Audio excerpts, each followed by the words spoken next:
ህልምሽን አጫውቺኝ። ደራሲ ሲድኒ ሺልደን፣ ተርጓሚ ግርማ ኃይለ ሥላሴ፣ ተራኪዎች ኢሳይያስ አስራትና ቤርሳቤ ጌቴ። ህልምሽን አጫውቺኝ።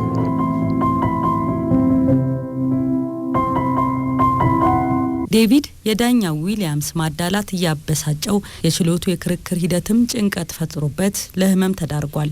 ዳኛው ዊሊያምስ ደግሞ በህመሙ ምክንያት ፍቃድ ቢጠይቃቸውም ሊሰሙት ፍቃደኛ አልሆኑለትምና የግዱን ወደ ችሎት መግባቱ አልቀረለትም። ምስክሮች አሁንም እየተደመጡ ቀጥለዋል። ህልምሽን አጫውቺኝ ክፍል 26። ወደ ሃሮልድ ካፌ ጠጋ ብሎ መኪናውን አቆመ። ካፌው ከፍርድ ቤቱ አጠገብ ነው የሚገኘው። ወደ ውስጥ ሲዘልቅ አስተናጋጇ ሳቃለች። እንደምን ዋሉ ሚስተር ሲንገር? ታዋቂ ሆኛለሁ ወይስ በአፍረተ ቢስ ስራ እኔነት የተዛምቷል? በዚህ በኩል ብላ መራችውና ተከተላት። አንድ የተከለለ ቦታ አስቀመጠችው። የምግብ ዝርዝሩን ስትሰጠው ያንን ፈገግታዋን አላቆመችም። አራቦም ነበር። ነገር ግን የሳንድራ የማስጠንቀቂያ ድምጽ ይሰማዋል። በጥንካሬ ለመቆየት የግድ በአግባቡ መመገብ አለብህ። ከሷ አጠገብ ያለው የጠረጴዛ ክልል ውስጥ ሁለት ወንድና ሁለት ሴቶች መጥተው ተቀመጡ። እሷ ከሊዝ ቦልደርም በላይ የተረገመች ነፍሰ ገዳይ ነች አለ ከወንዶቹ አንዱ።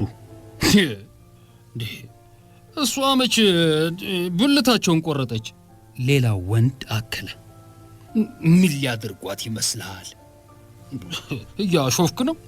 የሞት ፍርድ ነው። ይቺ አረመኔ 3 የሞት ፍርድ ነበር የሚቀባት። ይሄ ነው የህዝቡ ቃል ሲል ዴቪድ አሰበ። እንደ ተጫጫነው ነው። ሬስቶራንቱ ውስጥ እየተዟዟረ ቢያደምጥ ይህንኑ ድብርቱን የሚያባብስ አስተያየት እንደሚሰማ አልተጠራጠረም። ብሬናን እሷን እንዳስፈሪ አውሬ አድርጎ ለማስተዋወቅ ተሳክቶለታል። የኪውለር ድምፅ ጎልቶ ይሰማዋል። አሽሌ ችሎት ላይ እንድትገኝ ካላደረክ ተወካይ የፍትህ ቡድን አባላቱ ለውሳኔ ሲሰባሰቡ አእምሯቸው የሚኖረው መረጃ ብሬናን የሳለበት መንገድ ብቻ ነው። አሽሌ ፊት ላይ እውነት ሲነበብ ተወካይ የፍትህ ቡድን አባሎቹ ማየት አለባቸው።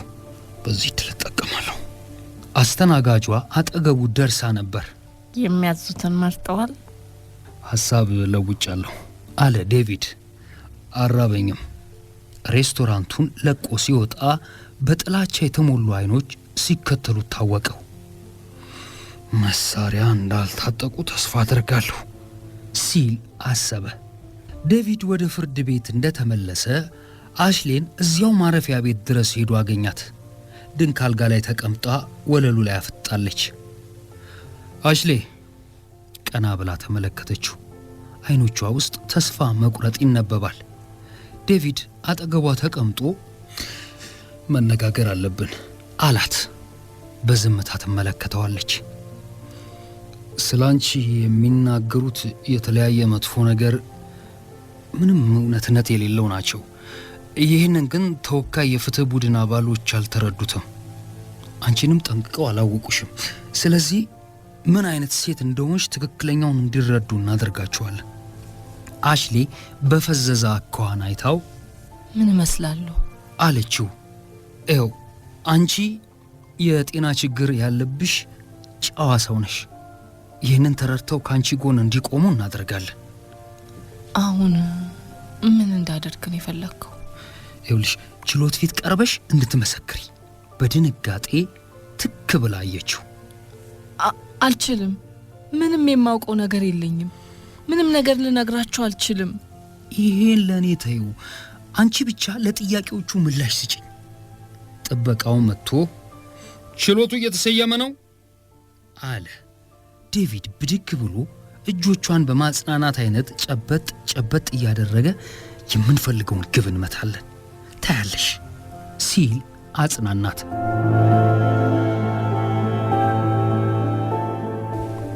ሁላችሁም ብድግ በሉ። የተከበሩ ዳኛ ቴሳ ዊሊያምስ በህዝባዊነት የካሊፎርኒያ ግዛት በአሽሌ ፓተርሰን መካከል የሚካሄደውን ክርክር ለመስማት ተሰይመዋል። ዳኛ ዊሊያምስ ስፍራቸውን ያዙ። ዴቪድ፣ ዳኛውን ለማነጋገር እችላለሁ? ትችላለህ። ሚኪ ብሬናን ከዴቪድ ጋር ወደ ዳኛው አቀረበ። ምንድን ነው ሚስተር ሲንገር? አንድ ያላስመዘገብኩትን ምስክር ለማቅረብ ነው። ዳኛ ዊሊያምስ አልፈቅድም አሉት። ብሬናን ፈጠን ብሎ አቃቤ ሕግ በጉዳዩ ላይ ተቃውሞ የለውም የተከበሩ ዳኛ። ዳኛ ዊሊያምስ ሁለቱን ተከራካሪዎች ካስተዋሉ በኋላ በጣም ጥሩ፣ ምስክርህን ማቅረብ ትችላለህ ሚስተር ሲንገር አሉ። አመሰግናለሁ የተከበሩ ብሎ ወደ አሽሌ በመሄድ እጇን ያዝ አድርጎ አሽሌ አላት። ከጭንቀት ጋር እንደተቀመጠች ቀረች። የግድ ነው። ተነሳች። ልቧን አጥወለወላት። እያንዳንዱን እርምጃ እየቆጠረች ወደ ምስክሮች ወንበር አቀናች። ሚኪ ብሬናን ወደ ኤሊኖር ዞር ብሎ አንሾካሾከ። እሷን ለምስክርነት እንዲጠራት ስጸልይ ነበር። ኤሊኖር ራሱን ወዝውዞ ጉዳዩ አበቃለት አለ። አሽሌ ፓተርሰን በችሎቱ ሥርዓት አስከባሪ እየተመራች ቃለ መሐላ ፈጸመች። እውነቱን ብቻ ለመናገር ምለሽ የምታውቂውን እውነት ሁሉ፣ ነገር ግን ሌላ ሳይሆን እውነት፣ ለዚህም እግዚአብሔር ይርዳሽ። ዴቪድ ቀረባት በተረጋጋ ሁኔታ። አስቸጋሪ እንደሚሆንብሽ አውቃለሁ። ባልፈጸምሽው ወንጀል ተከሳሽ ሆነሻል። አሁን እኔ የምፈልገው ተወካይ የፍትህ ቡድን አባላት እውነቱን እንዲያውቁት ነው። ከነዚያ ወንጀሎች መካከል መፈጸሙን የምታስታውሸው አለ? አሽሌ ከጭንቅላት ንቅናቄ ጋር የለም። ዴቪድ ወደ ተወካይ የፍትህ ቡድን መልከት አድርጎ ቀጠለ። ዴኒስ ቲብልን ታውቂዋለሽ? አውቀዋለሁ። ግሎባል ኮምፒውተር ግራፊክስ ኮርፖሬሽን ውስጥ አብረን እንሰራ ነበር። ዴኒስ ቲብልን ለመግደል የሚያበቃ ማንኛውንም ምክንያት አለሽ? የለኝም። ለመናገር አዳገታት። እኔ ወደ እሱ መኖሪያ የሄድኩት ምክሬን ስለፈለገ ለማወያየት ነበረ። ለመጨረሻ ጊዜ ያየሁት ያኔ ነው። ሪቻርድ ሚልተንንስ ታውቂዋለሽ? አላውቀውም። ሳሊ ነበር። ሳን ፍራንሲስኮ ውስጥ ተገሏል። ያንቺን የዲኤንኤ እና የጣት አሻራ መረጃ ፖሊስ አግኝቷል። አሽሌ ራሷን ነቀነቀች። ምን ማለት እንዳለብኝ አላውቅም። ምክትል አዛዥ ሳም ብሌክንስ ታውቂዋለሽ? አውቃቸዋለሁ። እኔን ለመርዳት ይሞክሩ ነበረ። አልገደልኳቸውም። አሽሌ፣ ውስጥሽ ተጨማሪ 2 ደባል ስብዕናዎች እንዳሉ የምታውቂው ነገር አለ? አዎ። ድምጿ አልታዘዝ አላት። መቼ አወቅሽ? ችሎቱ ከማስቻሉ ቀደም ብሎ ዶክተር ሳሌም ስለ ጉዳዩ ሲያስረዳኝ አላመንኩም ነበር። አሁንም ላምን አልቻልኩም። አስጨናቂ ነገር ነው። ስለዚህ ስለ ተዳባይ ስብዕናዎች ምንም እውቀት የለሽም ነበር? የለኝም። ቶኒ ፕሪስኮት ወይንም አሊታ ፒተር ስለሚባሉ እንደው ሰምተሽ ታውቂ ነበር? ሰምቼም አላውቅም።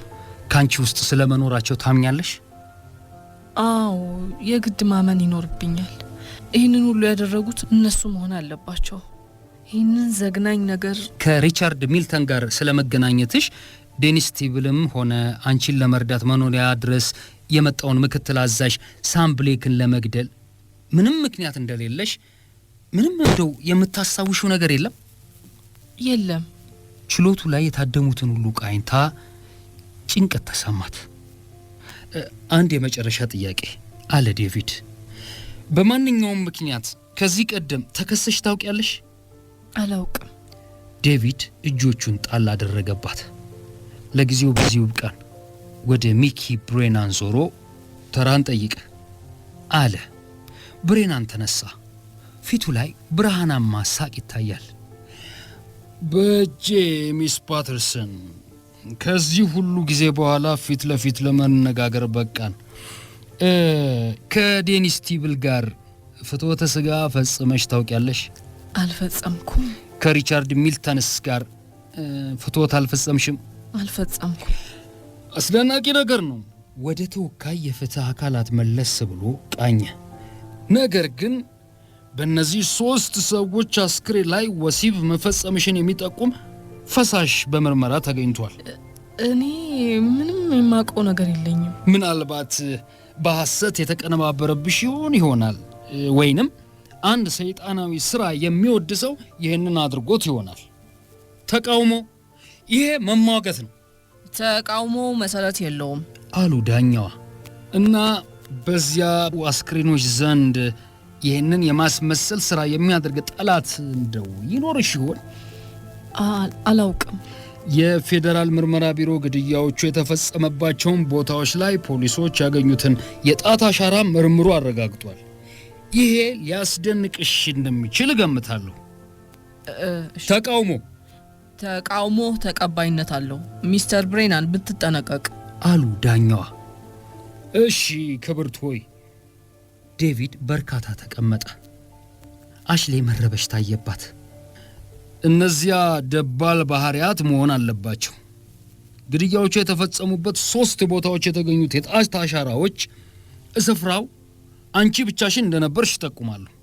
አሽሌ በዝምታ እንደተቀመጠች ቀረች።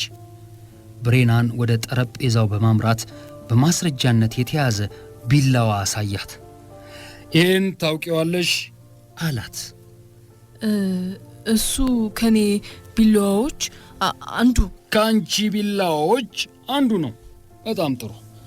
በማስረጃ የተረጋገጠ ጉዳይም ነው። ቢላዋው ላይ ተቀባብቶ የተገኘው ደም ከምክትል አዛዥ ሳም ብሌክ ደም ጋር አንድ ሆኖ ተገኝቷል። በዚህ ድምፅ አልባ ጦር መሳሪያ ላይ የጣት አሻራም ተገኝቷል።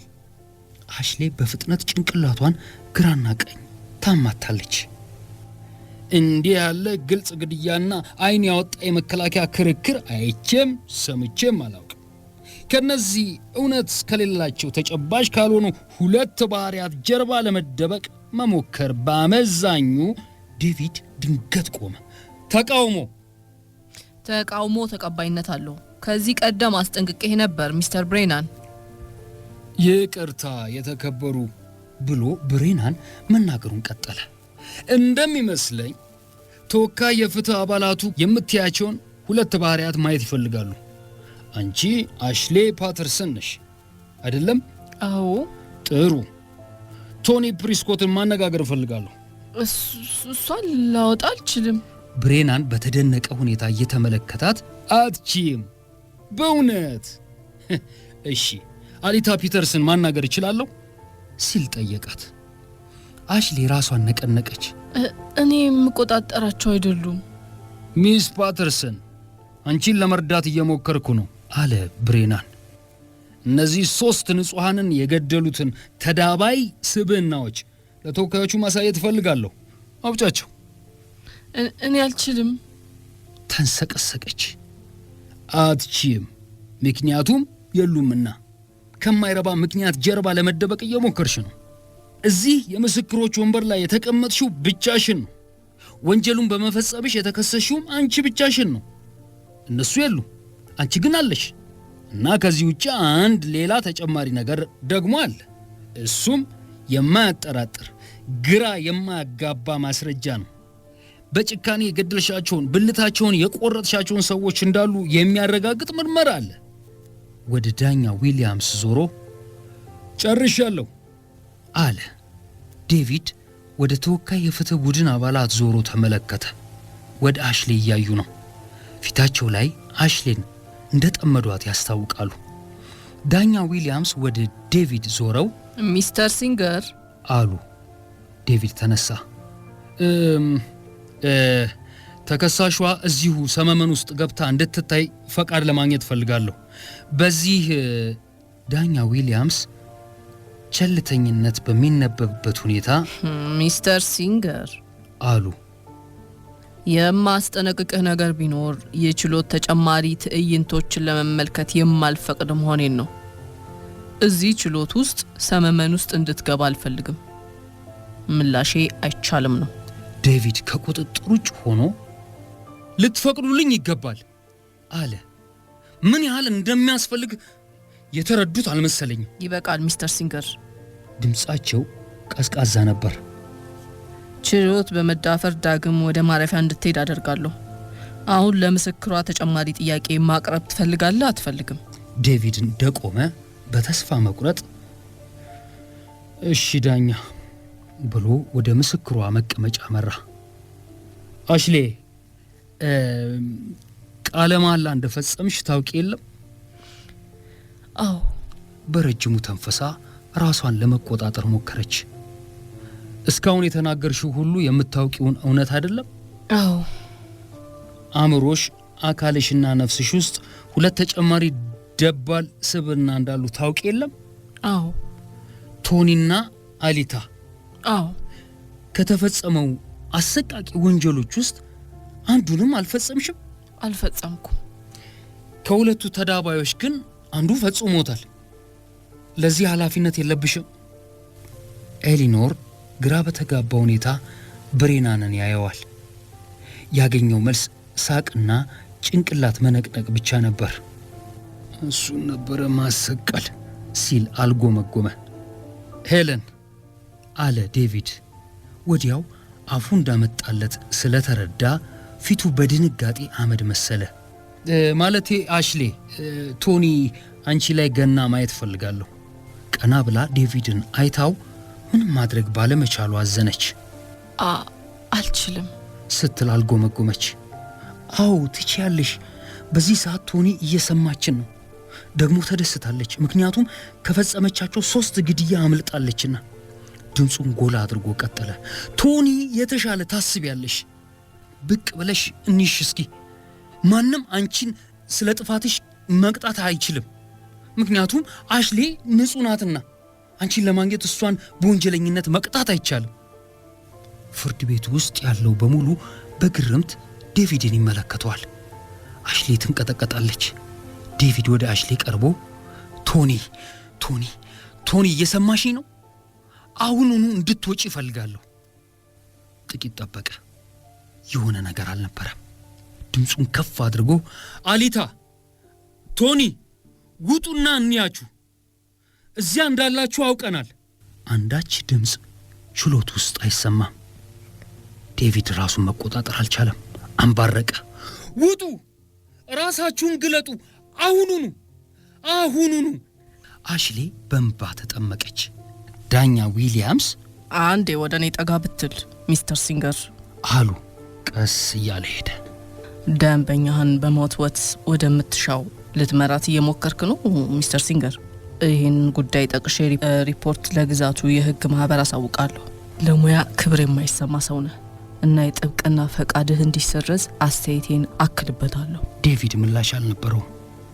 መጥራት የምትፈልገው ተጨማሪ ምስክር አለ?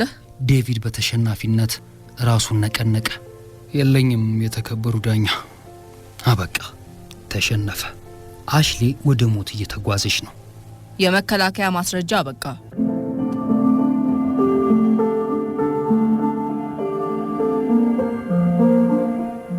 ህልምሽን አጫውቺኝ።